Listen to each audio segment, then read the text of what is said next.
Hello, everybody. Ella J here on behalf of WrestleZone, and today I am joined by a pro wrestler, a dancer, and your favorite hula hooper, Kaitland Alexis. How are you today? I'm good. How are you? I am so good to be catching up with you because you have done so many things, so many exciting things since the last time I talked to you. You were still in like the early stages, of your career, and now you've done still in the early stages, I guess, relatively speaking, but you've done a lot in that time. But I want to go back for a minute because we didn't really get into a lot of your like free wrestling stuff. So I know obviously that's been a dream of yours since the age of 9, so pretty young. But if you think back to your even younger self, like below 9 years old. Did little Caitlin have any other dreams that she envisioned herself doing when she got older before she found wrestling? No, honestly, I don't think so. Like, I just always grew up watching wrestling, and then it was Yeah. just like an instant click, and I was like, okay, like I want to do that. Like, what is this? Okay.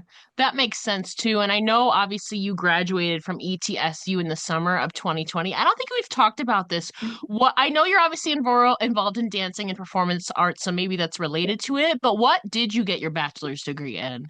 So I have a bachelor's degree in human services and counseling, and then my minor was communicative disorders because I was either going to be a speech language pathologist or a therapist, and Yeah. I'm not doing either one of those. So So like I get it. I graduated with the bachelor's in psych and now I'm doing wrestling media like full time. So like I completely get it. But before obviously you committed to wrestling and all of that, what motivated you to pursue that degree? Like what were your initial plans to use it afterwards?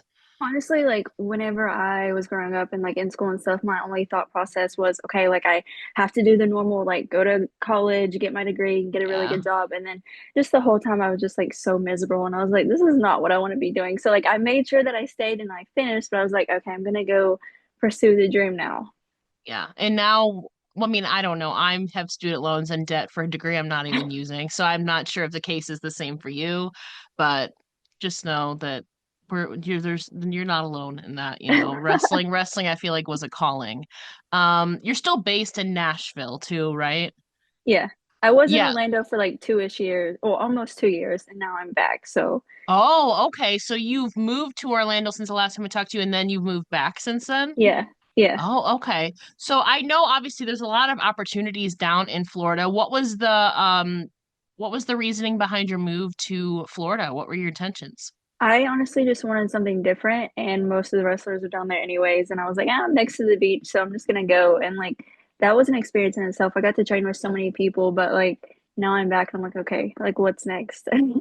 Yeah, who were some of the veterans and peers that you got to train with while you were down there? 2 years is a long time. Yeah. So I trained a couple times at the Dark Arts gym at Selena Vega and Malachi Black School. Yeah. I trained there, and I was training with Nikki Cross a lot, and I got to also train with Serena Deeb a couple of times. So like that was great. Yeah, a lot of veterans in the business, obviously, television experience too. So I'm sure you got Yeah. to learn a lot while you were down there. What were some of the things you learned from any of them, either personally or professionally, that kind of still sticks with you? My the biggest thing like training with Malachi Black and Selena Vega is just like working on like promos and stuff like that, and like your character and just like every little detail, and also like how important your training and staying in the gym is, and just like looking great overall. Yeah, I feel like that's definitely a big part of it. And, obviously Nashville, I feel like is always at your heart. So obviously you had 2 years in Orlando. What prompted you to then move back to Nashville? I just got to a point whenever I was in Florida, I was like, I feel like I'm not really doing anything right now. Like I just need to go home and just kind of reset. And you know how like Florida can be, like it's always hit or miss. And because there's so Yeah. many wrestlers on a limited roster, it's hard. So I'm like, I'm just gonna Yeah. go back home. Yeah, I know initially when you were moving to Nashville, obviously you set out for wrestling opportunities, but you mentioned that you also wanted to get your feet wet in dancing and performing arts industry and more projects involved in there. Yeah. So, I mean, I don't know how the industry is in Florida per se, but I have to imagine it's not as vast as Nashville. Were you able to do any performing arts or dancing work while you were down in Florida? I did not. I should have. But now that I'm back around the Nashville area, I'm planning to hop back into a dance studio. And one day I would like to have my own studio. So that's like a personal goal set aside. Yeah, so I'm curious, what kind of dance do you, maybe it's various, but what kind of dance theoretically for you were to open your own dance studio, what type of dance would you be teaching? So it's crazy because I've never taken any like professional dance class. I've never been taught. Like I'm a Yeah, self-taught dancer, and so like my biggest thing is I like to freestyle, and I just yeah. like do it all like instantly, whatever comes to my head. But like mainly, I would say hip hop. Like that's my go-to. Yeah, I feel like too that ties into wrestling very well too, because especially for theme music too, a lot of like rock and hip hop, I feel like cross over into it. What would be like your dream if you could have like a dream dance collaboration, like do a duet or something like number? Who would be your dream like dancer or entertainer to do a duet with? I don't know. That's a hard question. Um, just like anyone, like Yeah, anyone in the any entertainment industry. performer, yeah. Oh God, I don't know. I haven't thought about this. We'll have to come back to it. Okay.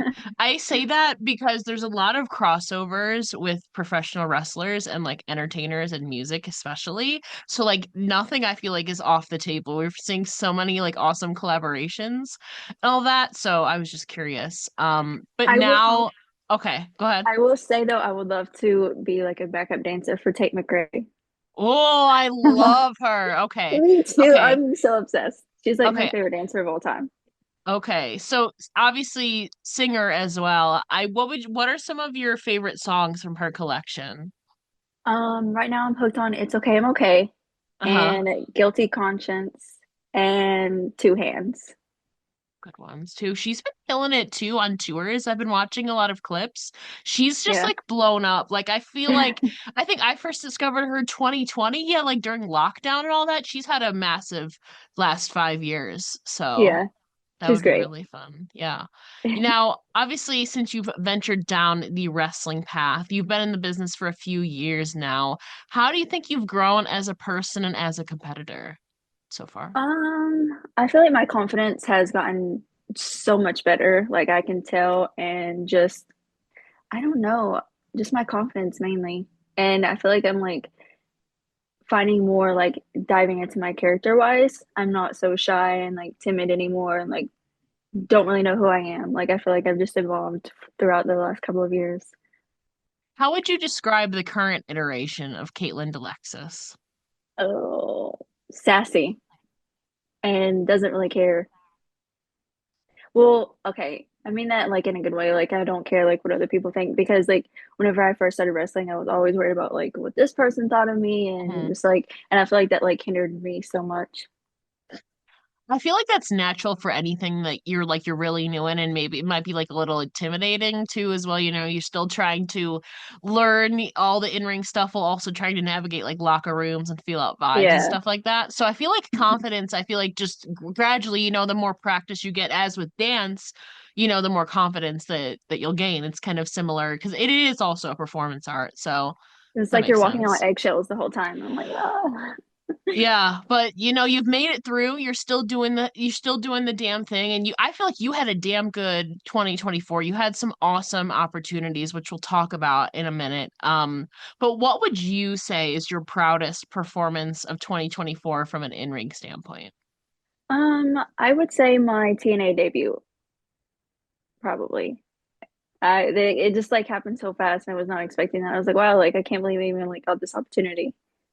Well, I was going to ask you about that because that happened over the summer. You made your TNA debut. You and Renee Michelle took on now the Knockouts Tag Team Champions Dani Luda and Jody Threat in a TNA Explosion match. So, tell us about your experience and some of your main takeaways working with TNA.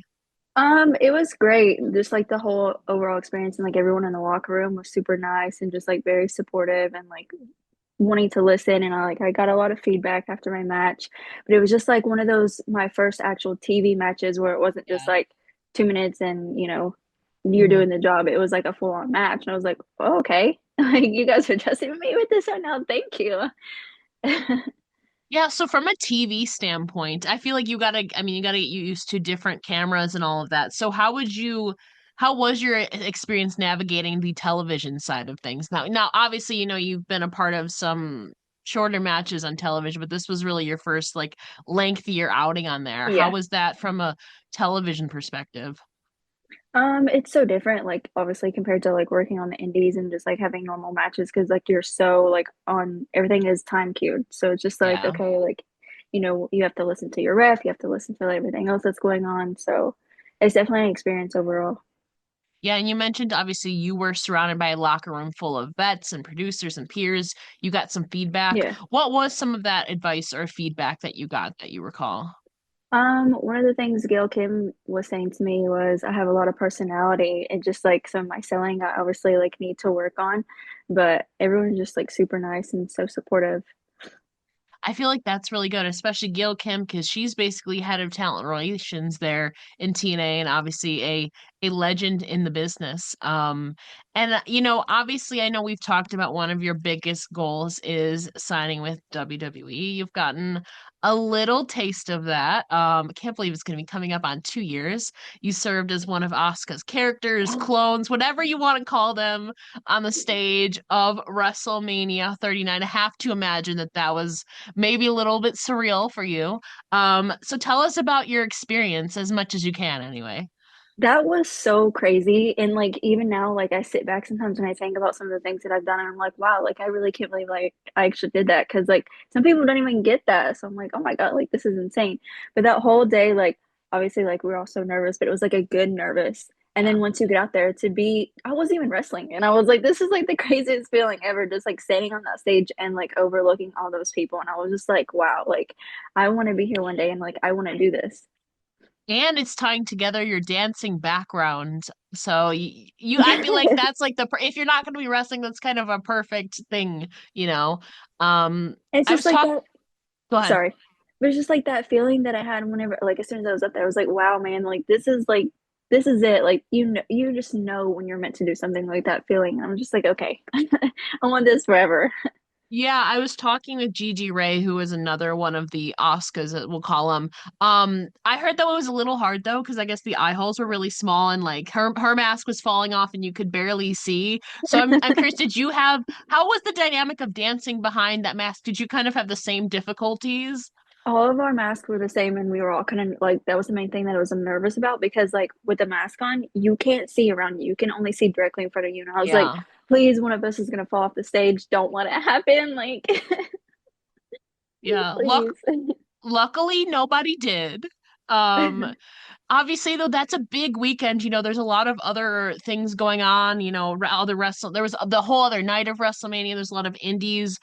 Did you get to explore Los Angeles like elsewhere, or were you really just locked in with your WWE stuff? So I had the WWE stuff going on one day, and then there was another day, Mhm. like because that was like the first time I ever actually got to explore Los Angeles, and that was Yeah. like one thing I was super excited about. So I did go to like Hollywood and like see the Walk of Fame, and, like the stars and stuff, and I was like, I had to get a picture with Michael Jackson's. Yeah, yeah. I feel like that's really fun too.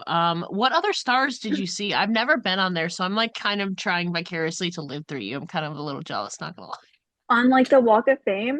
Yeah. Oh God, there was a few, and I honestly can't remember, but like my main priority was Michael Jackson. Like that was the only thing that I cared about. Yeah, tell me more about your love for Michael. Obviously, he's been in dancing and music kind of right up your alley, but what about Michael Jackson are you drawn to? Just his music and dancing, like every time I listen to it, I'm like, okay, like I'll just like bust out a beat or something. It just makes me so happy. Hmm. Just beat it. Sorry, I had to. That had to have been really cool too, especially on a stage where there's a bunch of like movie posters. But like that LA is, it's like quintessential like performing arts, like entertainment industry. So I have to imagine that was really exciting for you.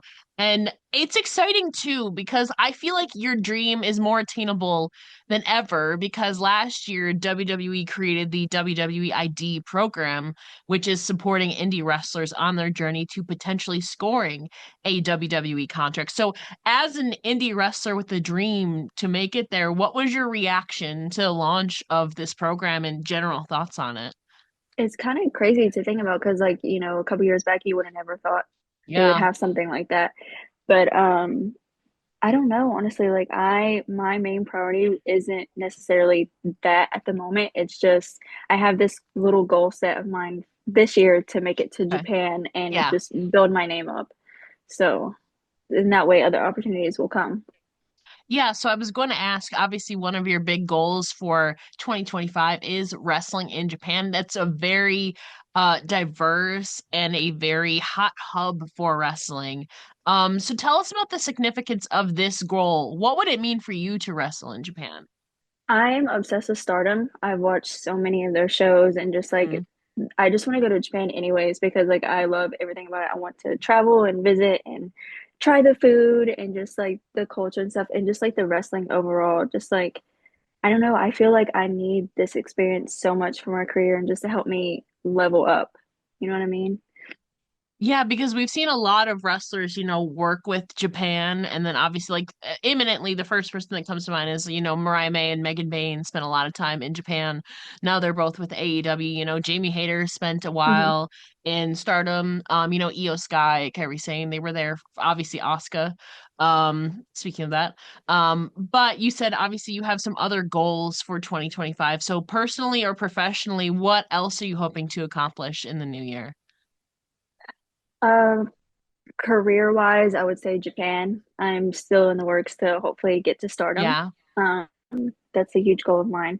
And I want to say personally, just continue to work on my mental health and just me overall, just becoming better. Yeah. Who are some names from Stardom or Japan in general that you're kind of eyeing that you would maybe want to work with should you go over there? Honestly, anyone over there right now, because I feel like just all of them are gonna help me like level up, and I feel like obviously like that's what I need. Whenever I had my match with Mariah May at AEW, like that was Yeah. also like set it in my mind. I was like, okay, because she had just gotten back from Stardom. I Yeah. was like, she's so great. Like maybe if I go, like this is gonna help me as well. And then I was also an extra at AEW again, like a couple of times this month. Yes. And I was talking to Tony Storm backstage about it, and she was just helping me so much. She was giving me so much advice, and I'm like so grateful for that as well. What was some of the advice that you took away from your conversation with her? I was just asking about like what her experience was like whenever she went over there, and she just like Yeah. she was just saying like if this is like what you feel and what you want, like you should go after it. It's great for anyone, especially to help you level up in your career. Mhm. So this is just maybe a personal thing. Like I'm just envisioning you and Maki Ito for some reason because she's really fun and she is the whole pop sensation. I feel like you could do something really fun with your hula hoop and just it would be entertaining. That's just me personally, but I think that would be something that I think a lot of people would be interested in because you can be sassy, but you can also have a lot of fun with the hula hoop, I feel like.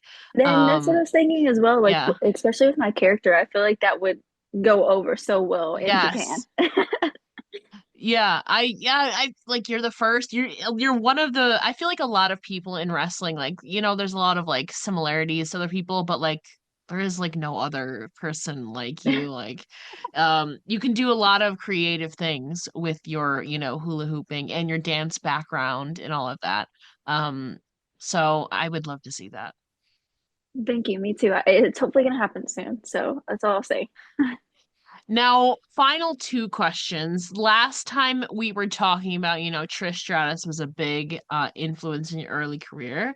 So was the Bella twins. Nikki Bella just returned to WWE at the Raw Netflix premiere. There's rumors that she could be coming back. We don't know yet at the time of recording this. It's a couple days before the Rumble. So I have to ask, what are your thoughts on seeing her back at the Raw Netflix premiere and maybe back I in WWE? I was so excited and so happy for her, like all at the same time. And Nikki Bella is definitely on my list of dream matches. I would hope and pray that like that would happen one day. Like that, I love her so much. Like she really helped me like want to pursue this. Yeah. What But it's great to about, see her back.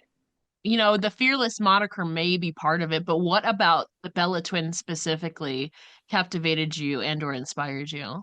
I just feel like I obviously like I watched their show and everything, and like I watched all their matches and stuff growing Yeah. up, and I'm just like I see so much of them in myself, and just like I don't know, Nikki's just such a badass, and I love her. Yeah, well, hopefully, I mean, this is going to be coming out afterwards. Maybe by the time this comes out, Nikki Bella will have come out at the Royal Rumble, maybe eliminated some people, had a moment. So who knows? And if she does, maybe just maybe a match could be in line. I don't I know, know. Nikki, if you're watching this, hit me up. I'm free anytime. Yeah, so that would be something fun as well. But before we let you go, Caitlin, please let the listeners know where they can find you online and support you. So my Instagram is Caitlin_Alexis, and my Twitter is Caitlin_Alexis. No, Twitter is Caitlin Alexis. Oh my God, Yes. look at me. I can't even keep up with my own socials. That's And then Caitlin with a D at the end, by the way. yeah, and then my YouTube is Caitlin Alexis Official. Yeah, I've been watching some of your videos. I didn't even know like all you had all those tattoos. That was really fun to learn about and all of that. And doing some Q&A. So maybe she'll do some more Q&A for you guys. Just, keep hitting her up, keep supporting her. Caitlin, thank you so much for joining me here today. It's been a pleasure as always. Thank you so much for having me.